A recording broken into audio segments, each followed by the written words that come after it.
Hi, welcome to the show. I'm your host, Norma Downs. This month is known as Black History Month all across the country.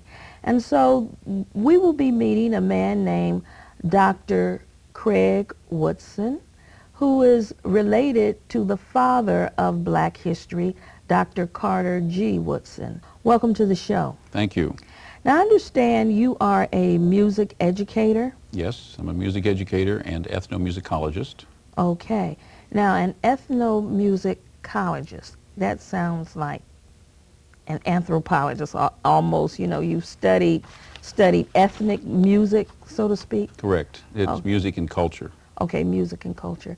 Now, I understand your PhD was an outstanding piece of work done in Ghana. You want to tell us a little bit about that? Right. I worked in Ghana for several years doing research on the talking drums, the atumpan, and did considerable work with the talking drum master drummer, Achumapong, and documented the making of the drums and some of the language associated with the lineage of the Asanteheni's master drummer.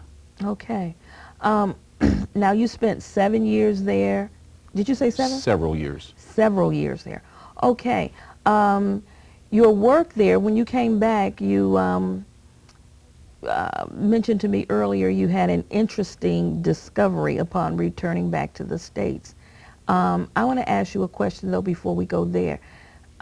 This month is Black History Month, and the father of Black history is known as Dr. Carter G. Woodson, okay? Do you know anything about him? Can you tell me anything about him? Well, he was the first black PhD to graduate from Harvard in history and ended up in 1926 beginning a week of black history. It was at that time called Negro History Week, celebrating in February the birthdays of Frederick Douglass and Abraham Lincoln.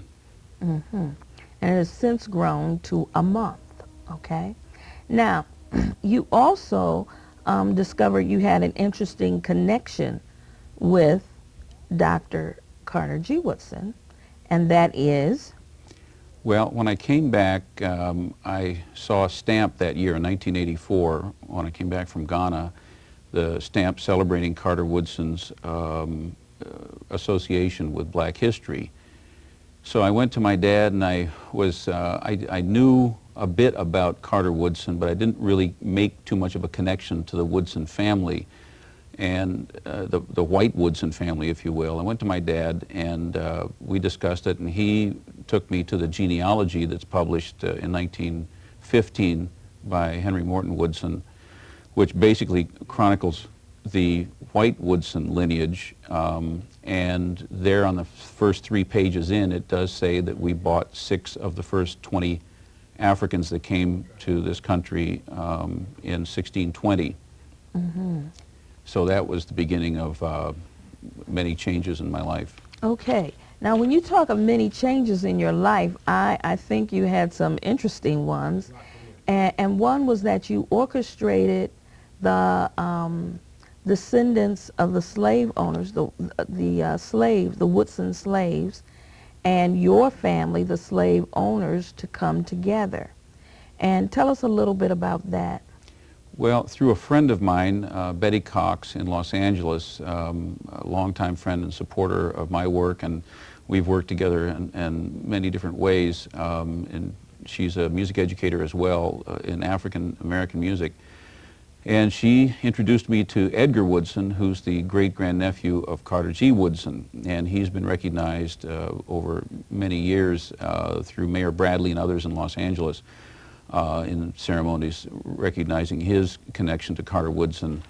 And I met him in 1994, and we met several times. I live in Ohio. Every time I go to Los Angeles, I'd meet with him. He's a former teacher.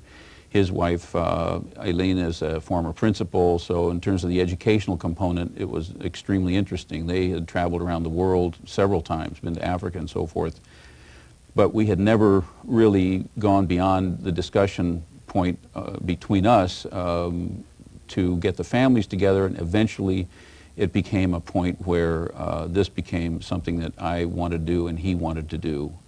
So that was something that came about last year. Okay. And I have a clip that I'd like to show our viewers where, you know, the families actually came together. And during that time, you, as the descendant of former slave owners, apologized to the descendants of the former slaves. Let's take a look at that. Let's pause and take a look at that. I had to ask myself, again, why am I here? Why am I doing this? And in a sense, it comes back to the notion Sankofa is that indeed I believe you cannot move forward without remembering the past. So having said that, I am now going to say again to Edgar that I apologize on behalf of my ancestors for the Holocaust that is caused to your family and your ancestors.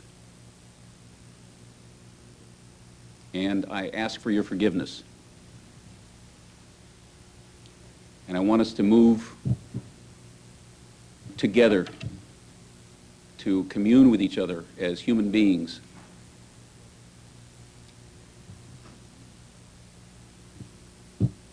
Having said that, well,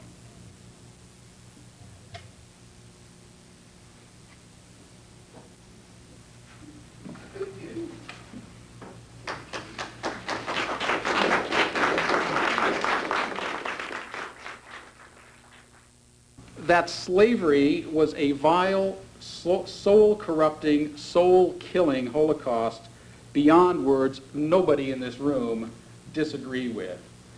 What I want to do is to pay reverence to those who endured and suffered and died. I want also, in the course of that, to honor and celebrate their black African-American descendants who, in my view, have majorly contributed to making what is good about this country good, and who are right here in this room. I would call it a celebration of reconciliation.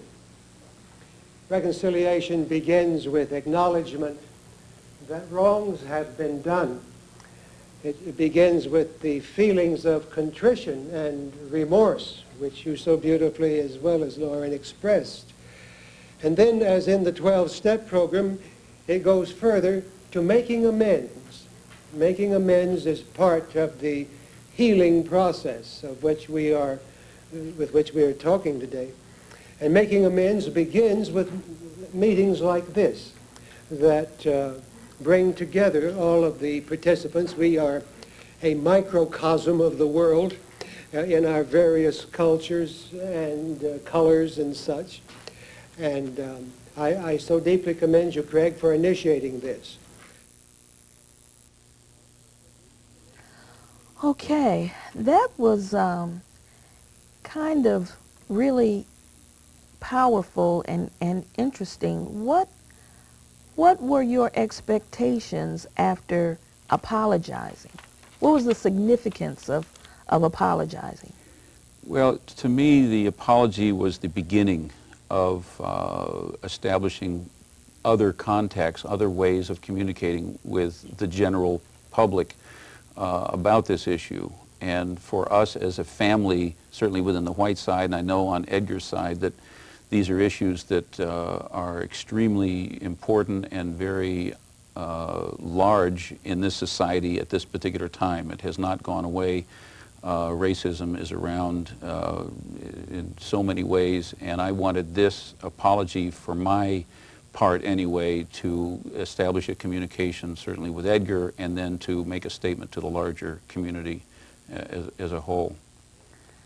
You know, I find it difficult to believe that something like this would catch on, because certainly there could be hundreds, if not thousands, of ceremonies like this going around, you know, the country. How did that make you feel to do that?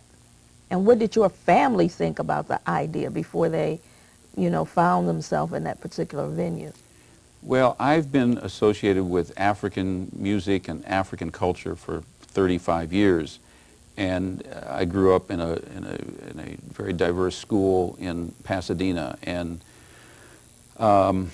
when I presented it to my family, they also, my dad is very open-minded, and I think has placed me in this position, if you will, to make these moves and statements and so forth. And so he was open to it. Some of the younger kids and some of the people were saying, well, what are we supposed to say? What are we supposed to do? What's this all about? And I think others said the same thing. So I'm, as you say, I think thousands, if not millions, of these ceremonies are in order in one way or another. But I hope that there's definitely a beginning. Okay. Let's pause for a moment and look at some of the comments from your family to the descendants of the slaves, and get a real feel for the kinds of things that they said and how the African Americans responded to their comment. But the best thing that I ever did, and that Ernie ever did, was to raise our children so that they were free to fall in love and marry whomever they wanted. And we're blessed because we have a wonderful African American, Puerto Rican daughter-in-law. And we have the most gorgeous grandchild you have ever seen. And I am so grateful that Bruce had the freedom to fall in love with this fabulous woman. If I had dreamed her up, I could not dream up a more perfect daughter-in-law, nor this granddaughter. So there's a line from Colonel Obedience Robbins in 1620 to my granddaughter. She carries blood from both lineages, and she's our future. And that's why we have to work at reconciliation. So that's my story. You know, your family came across very sincere in their comments. Others stood up as well. And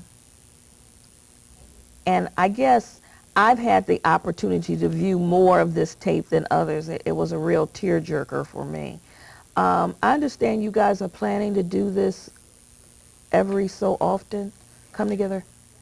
How often are you planning to do Well, this? it'll be once every year, year and a half, however schedules can mesh that we all can come together. Our next event will be in March in Los Angeles. Right now it's March 5th, but again, it's going to have to depend on the venue and the location and getting everybody in the same time zone.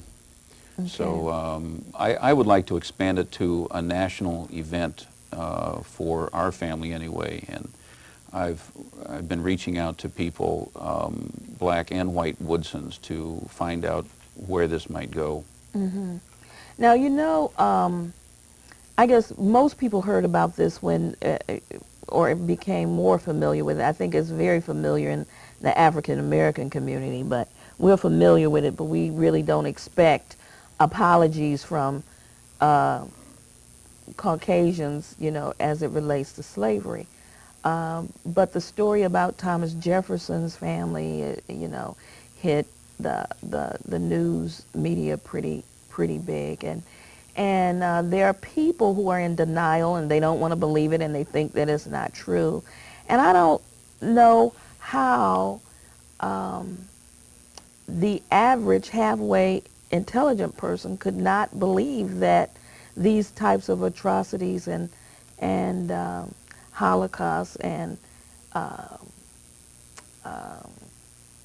I don't know, things intermating went on between the slaves and the slave owners. And so what you have done here is very, very powerful. And yet your family is not ashamed to stand up and be counted in this arena. It's really important, and the raping and the Holocaust started on the shore in Africa, and it was on ships. It was all the way over. It was here in America, and it continued on. And I think, as I've mentioned before to you, that where is there more honor in being a slave or being a slave owner? And I think the person, the family, the culture that can survive that kind of devastation has got to be an extremely strong, powerful culture. Mm-hmm. And so in terms of standing up, there's no choice for me. I have to stand up. I find myself in a position. Well, I would think that the average Caucasian person would say, what's the point? Why can't we just move on? Why do we need to talk about this? I don't see the significance or the importance. It wasn't me. I didn't do it. And so, what do you say to those people? You can say that, and most, as you say, most Caucasians will say that. But I think the reality is that there needs to be amends. There needs to be healing, and the healing has to come from the white side initially, I think, to the black side, because that's the direction that it happened. Now, as you see in the video, there are Africans that are participating in this, and there was an African participation in the Holocaust. Mm-hmm. That has to be acknowledged. Mm-hmm. But beyond that, I think things have to start and then move to the next step, and that is getting to know people, as human beings, not black, not white, mm-hmm. not Arab, not Chinese. So it would improve human relations then. There's a very significant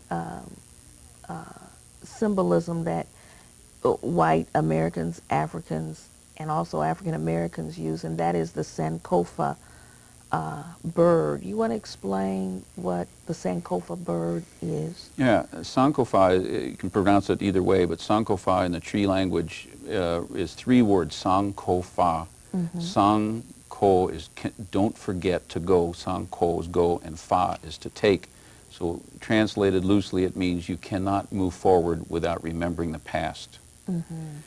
Is one interpretation, and it means many different things. It refers to the culture and cultural heritage, but it's just a basic kind of symbol that I feel is extremely important in what I'm doing. Okay. Let's take a look at what some of the African American descendants of the slaves felt and what their views were on coming together with descendants of the slave owners. Let's take a pause and take a look at some of those comments. I believe those things that have happened in the past, we must recognize them and not put them aside, but we must recognize that they have influenced us, and that if there's going to be a change in our behavior, we have to know why we are changing, why we should change. Because I thought this was going to be kind of, we'll meet the white Woodsons, we'll shake hands. I was really thinking it was going to be a fairly superficial kind of meeting to get right down to it. And I was thinking about what the minister said about acknowledgement being the key to reconciliation. And that's why I was so impressed by what you said, Lauren, because I have not heard, in all honesty, a whole lot of Caucasians talk about the contributions of black people, outside of politicians, because they do. But, real ordinary people talk about the impact of African Americans on their lives and who they were impressed with, and actually even being informed enough to have an opinion about it.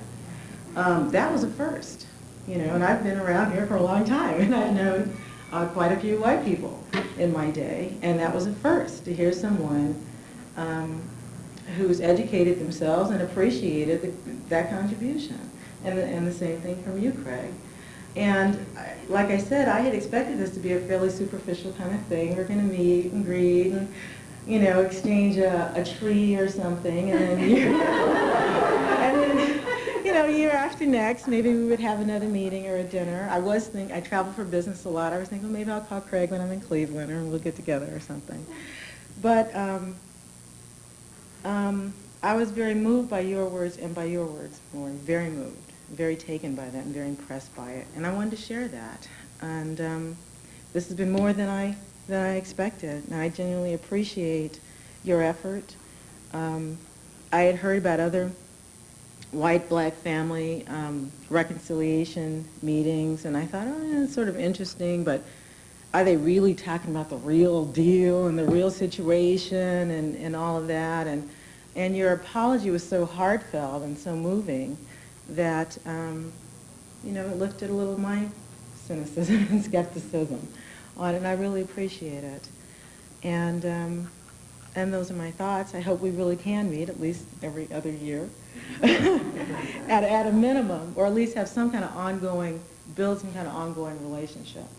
Because at some level, I mean, going back, I guess, to 1619, which I do want to add this piece, I didn't realize that my father and I are the descendants of some of the first slaves in this country. I didn't know that until this event. And I appreciate knowing that. So now I'm really interested in getting to know a lot more about that level of our genealogy, and I appreciate that from you. That's all I wanted to share. Thank you. When I just came in last night from a conference in Colorado, and if I'd had time, I would have made something because I love to quilt and embroider, but I simply didn't. Life is long and hard and busy. I got this clock because I just walked by it and went, oh, that's what I want. It's made out of wood, of course, Woodson. There's a lot of layers of the black and the white, or the brown and the white, and the different shades, the circle, and it just seems to me that it was about time that we get together and do this. So if you would, someone like to come up, or I'll take it to you.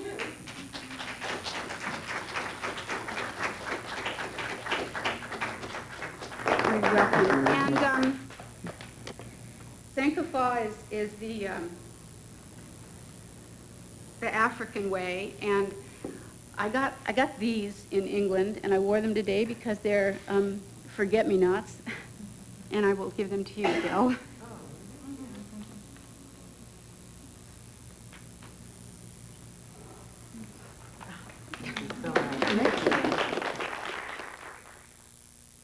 Craig, I want to thank you so much for coming and sharing your family history and genealogy with us. Certainly, what is going on with you all is powerful, and it probably has a lot to do with your religious base. What religion are you, if I might ask? Yeah, well, both of my parents were offspring of ministers at one point, so Okay. Methodist, but we became Unitarian. Okay. And my wife and I both have studied Taoism, and I've been through African religions, so I'm eclectic in the sense that I believe in the unity of humanity, and that we need to strive to bring people together. Okay. Well, we certainly need more people like you in our communities and in our lives. And I want to close out by thanking our guests for, thanking you for coming, and thanking you for watching. And we're going to close out with a few more comments and a little drumming. And I'll see you next time. What is going on is the work of God. If nobody don't know. God speaks through a lot of things. We are here because of God. And we are here, black and white, because of the purpose of life. That's perfection. God created this world to make it perfect. We are not perfect, but he wants us to be perfect. So we will go through a lot of changes to reach that goal. And that's what God is doing. He's using you, me, or somebody else. And through this, one day we will reach that perfection. And I thank Craig for this, because God is using him. Because of Craig, now you know me. I know you. And one day, we will reach perfection. So I will conclude here the little thing I want to say. Before we leave this room, I want everybody to know we are all brothers and sisters. And we are here to reach the goal of life. which is perfection. God, sometimes, he creates brothers, but they fight. Why? Because in the long run, he wants them to reach perfection. They will fight and fight and fight. And one day, they will sit down and say, why are we doing this? We're brothers. Let's get together and stop fighting. Then we'll complete God's goal. So before we leave here, we should recognize each other. If we see ministry, hi, Mr. Pierre, I met you this, I'm your brother, and we are brothers and sisters. Through Craig, I'm from Ghana. I came here by myself. Some of us came here through slavery. But that was God's work to reach perfection. So we should put the past behind us. And we should know that this is God's work. And what is God's work is perfect. So we should recognize this meeting as a perfect meeting. So from today going, we should be brothers and sisters. It doesn't matter you're Woodson or you Appiah family. We are the same. Maybe through Craig, the Woodson family, through us, we can go back to Africa and start finding more about the Woodson family. You will never know. That will be God's work. That's my little thoughts and words I want to share with you.